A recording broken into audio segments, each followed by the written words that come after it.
자, 이제 드디어 일제강점기가 끝나고 이제 현대사로 들어오게 됐습니다. 자, 그래서 단어는 대한민국 정부 수립과 6.25 전쟁이고 그 첫 번째 시간으로 광복과 미소군정, 그다음에 통일정부 수립운동에 대해서 살펴보도록 합니다. 자, 이번 시간에 여러분들이 꼭 기억해야 될 내용은 먼저 모스크바 3국 외상회의의 결정 내용이 무엇인지 알고요. 이 결정 내용에 대해서 좌익과 우익으로 우리는 서로 다른 반응을 보이게 되는데 그 반응에 대해서 비교해서 알아둬야 되겠습니다. 두 번째로 이 통일정부 수립을 위한 노력을 좌우 합작 운동과 남북 협상을 중심으로 설명할 수 있다. 이 내용에 대해서 공부를 하셔야 됩니다. 자, 그럼 본격적으로 수업에 들어가도록 하겠습니다. 자, 일본이 패망하기 직전에 여운형은요, 1944년 비밀리에 조선 건국 동맹을 결성하고 있었죠. 그런데 실질적으로 일본이 패망하고 나니까 여운형은 바로 안재홍 등과 함께 조선 건국 준비위원회를 조직을 하게 됩니다. 자, 우리 조선건국준비위원회는 우리 약자로 건준이라고 하고요. 여운형은 사회주의 계열, 그 다음에 안재홍은 민족주의 계열이다 이렇게 보시면 되겠고, 보통 이제 사회주의 계열은 앞으로는 이제 좌익이다 이렇게 부르고 민족주의 계열은 우익이다 이렇게 부르게 될 겁니다. 그런데 여기서 여운형과 안재홍은 각각 여운형은 중도 좌파, 안재홍은 중도 우파 이렇게 보시면 되겠습니다.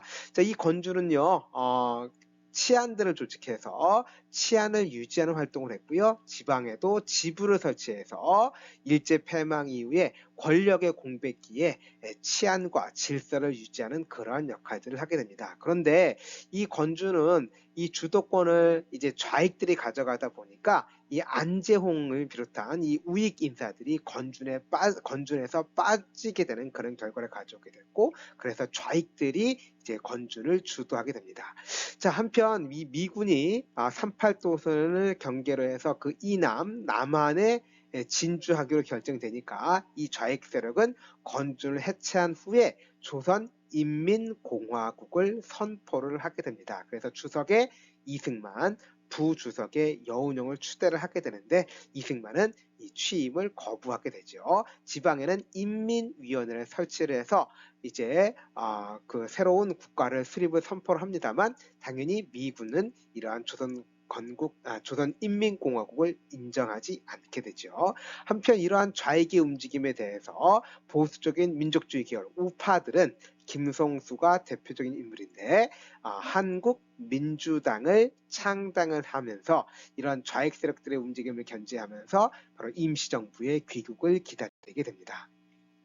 자, 일제가 패망하기에 앞서서 그 미군은 소련에 제안을 하죠. 그래서 38도선을 경계로 해서 그 이남은 미군이 주둔하고 그 이북은 소련이 주둔해서 일본군을 무장 해제시키자라고 제안을 하게 되는데 소련이 이를 받아들이게 되면서 우리나라는 결국 북이 38도선을 경계로 해서 이제 남과 북이 분단되게 되는 결과를 가져오게 됩니다. 그러니까 임시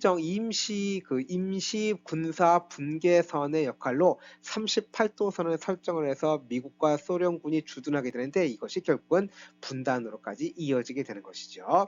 자, 한편 그 38도선 이남, 즉 남한을 진주하게 된 미군은요. 중국에서 활약하고 있던 대한민국 임시정부라든가 국내에서 조직된 조선인민공화국을 모두 부정하고 직접 통치를 하게 됩니다. 그리고 이들이 직접 통치하게 되면서 미국의 협조적이었던 한국민주당 인사라든가 또 일제에 협력했던 총독부 관료와 경찰들을 활용해서 직접 통치를 하게 되는 것이고 소련은 이에 비해서 간접 통치 방식을 취하게 됩니다. 예컨대 그 김일성을 직접적으로 후원을 해서 이들을 중심으로 해서 북한을 통치하게 되는 간접 통치 방식을 취하게 되는 것이죠. 자, 한편 1945년 12월에는 카이로 회담에 따라서 이제 미국과 영국, 소련의 외무부 장관들이 모여서 모스크바 3국 외상 회의를 개최합니다. 매우 중요한 내용이죠. 자, 이 모스크바 3국 외상회에서 무엇이 결정되냐면요. 첫 번째, 일단 임시적으로 민주정부를 수립을 하자.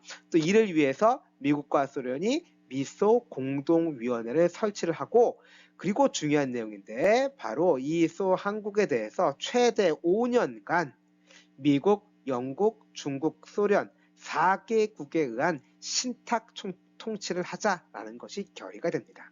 자, 이러한 모스크바 3국 외상회의 결정에 대해서 우익들은요, 신탁 통치에 대해서 결사 반대를, 한편 좌익들은 초기에는 신탁 통치 반대를 주장하다가 나중에는 이 모스크바 3국 외상회의 결정에 대해서 총체적으로 지지한다라는 노선을 취하게 되는 겁니다. 즉, 이 좌익들은요, 신탁 통치가 아니라 좌우 합작으로 임시 정부를 수립한다는 데 보다 더 중요시 여겼기 때문에 총체적인 의미에서 회의 결정을 지지한다라는 노선을 취하게 되는 것이고, 이런 좌익들의 노선에 대해서 우익이 비판하게 되면서 결국 좌익과 우익의 대립이 격화되다라는 얘기죠. 결론적으로 말하면 모스크바 3국 외상회의의 가장 중요한 결정 내용은 뭐였느냐? 5년간 신탁 통치고, 이 신탁 통치 결정에 대해서 결국 좌익과 우익은 대립하게 되더라라는 걸 여러분들이 기억을 하면 되겠습니다. 자, 아무튼 이 미국과 소련은 미소 공동위원회를 개최를 하게 되는데, 이 미국과 소련 모두 서로 자기네 나라의 우호적인 정부를 수립하고자 했기 때문에 결국 이러한 미소 공동위원회는 결렬되게 됩니다. 자, 이 미소 공동위원회가 결렬되니까 매우 유력했던 정치인 이승만은요, 유명한 정읍 발언을 하게 됩니다. 자, 정읍 발언의 내용이 뭐냐면 바로 공산주의 세력을 몰아내기 위해서 남한만이라도 임시정부 또는 위원회 같은 것을 조직해야 된다라는 내용을 담은 것이죠. 결국 이 핵심 발언, 이 정업 발언의 핵심적인 내용은 뭐냐면 바로 남한만이라도 단독 정부를 수립해야 된다라는 주장을 하게 된 것이죠. 최초의 단독 정부 수립 주장이었습니다. 자, 모스크바 3국 외상회의에 따른 좌익과 우익의 대립, 또 유력한 정치인이었던 이승만의 정읍 발언, 이것 때문에 잘못하면 우리 민족이 분단될 수 있겠다라고 생각했기 때문에 중도 세력들을 중심으로 해서 좌우 합작 운동이 전개됩니다. 여기서 말하는 중도 세력은 바로 중도 좌파와 중도 우파를 말하는데, 바로 중도 좌파였던 여운형, 중도 우파였던 김규식 등이 중심이 됩니다. 자, 이들은요, 좌우 합작 위원회를 결성을 하고 좌우 합작 7원칙을 발표를 하게 되는데, 그 내용이 뭐냐면 일단 좌익과 우익이 모두 참여하는 임시정부를 수립을 하게 되고, 그 다음에 토지 제도를 개혁하자, 토지 개혁을 하자라는 얘기죠. 그 원칙은 뭐냐면 정부에서 유상으로 매입을 하고 농민들에게 무상으로 분배하자라는 내용이었습니다. 또한 반민족 행위자 처벌도 장차 구성되는 입법기구에서 논의를 해서 반민족 행위자를 처벌하자, 이런 주장을 하게 됐죠. 자, 이러한 좌우합작 7원칙에 대해서 좌익과 우익 모두 반대를 하게 되거든요. 이승만과 한국민주당, 즉 우익 세력들은요, 자, 이러한 그 좌우합작 운동에 대해서 협조를 거부하게 되고요. 박헌영을 비롯한 일부 좌익 세력들은 유상매상, 유상매입, 무상분배가 아니라 지주의 토지를 강제로 몰수를 해서, 무상으로 몰수를 해서 농민들에게 공짜로 무상으로 분배된다라는 것을 주장하면서 좌우합작 7원칙에 대해서 반대를 하게 되는 것이죠. 결국 이 우익 세력에 의해서 좌우합작 운동을 주도했던 여운형이 암살당하면서 결국 좌우합작 운동은 큰 성과를 거두지 못하게 됩니다. 자, 이 좌우합작 운동도 실패로 돌아가게 되고 다시 한번 2차 미소 공동위원회가 열립니다만 이것마저도 결렬되니까 미국은 한반도 문제를 유엔에게 넘겨버리게 되는 것이죠. 그래서 유엔 총회에서 무엇이 결정되냐면, 그러면 신탁 통치가 아니라 인구 비례에 따른 남북 총선거를 해서 정부를 수립하도록 하자, 이렇게 바꿔버려요. 자, 이러한 남북 총선거를 감시하기 위해서 유엔은 한국임시위원단을 파견을 합니다만, 이런 유엔 총회 결정에 대해서 소련과 북한은 반대를 했기 때문에 임시위원단의 입국을 거부를 하게 됩니다.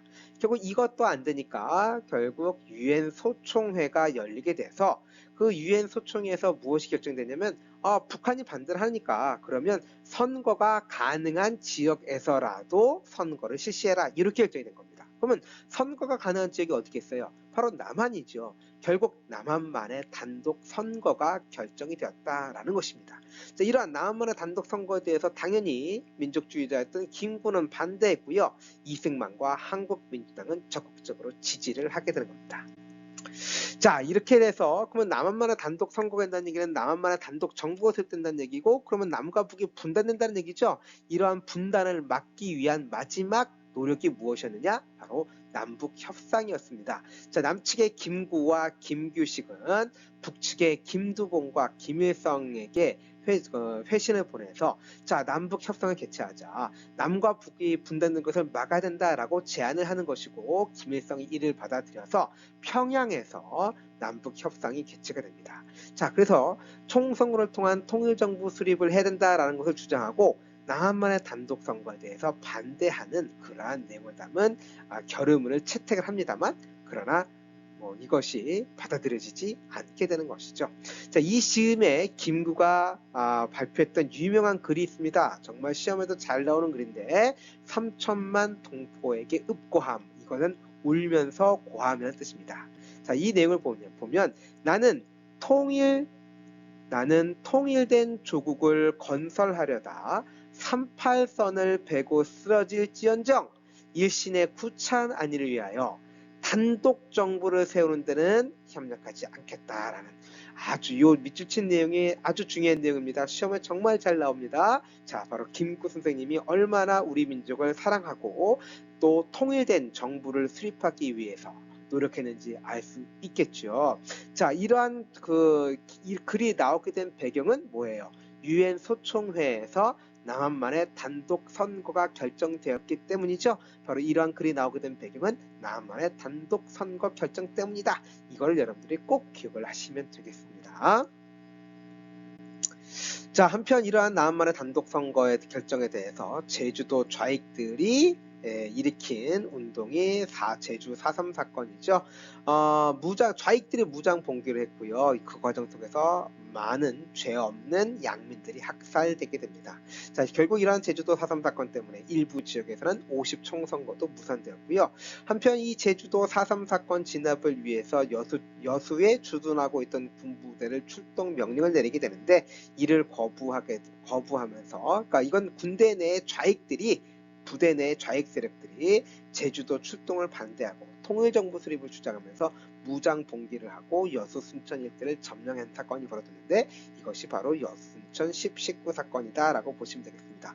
자, 총괄적으로 얘기를 하면 바로 유엔 소총회에서 남한만의 단독 선거가 결정이 됐고, 이러한 남한만의 단독 선거에 대한 반발로 일어난 것이 뭐냐면 김구와 김규식이 남북 협상을 개최했고, 또 남한 지역 내 좌익 세력들이 전개한 것이 뭐냐면 4.3 사건과 여수 순천 10.19 사건이 있다, 이렇게 정리를 하면 되겠습니다. 자, 다음 시간에는 대한민국 정부가 수립되는 과정을 살펴보도록 하겠습니다. 좀 길었는데요, 좀 복잡한 내용입니다. 여러분들 열심히 듣고 수업에 참여하시기 바랍니다. 수고 많으셨습니다.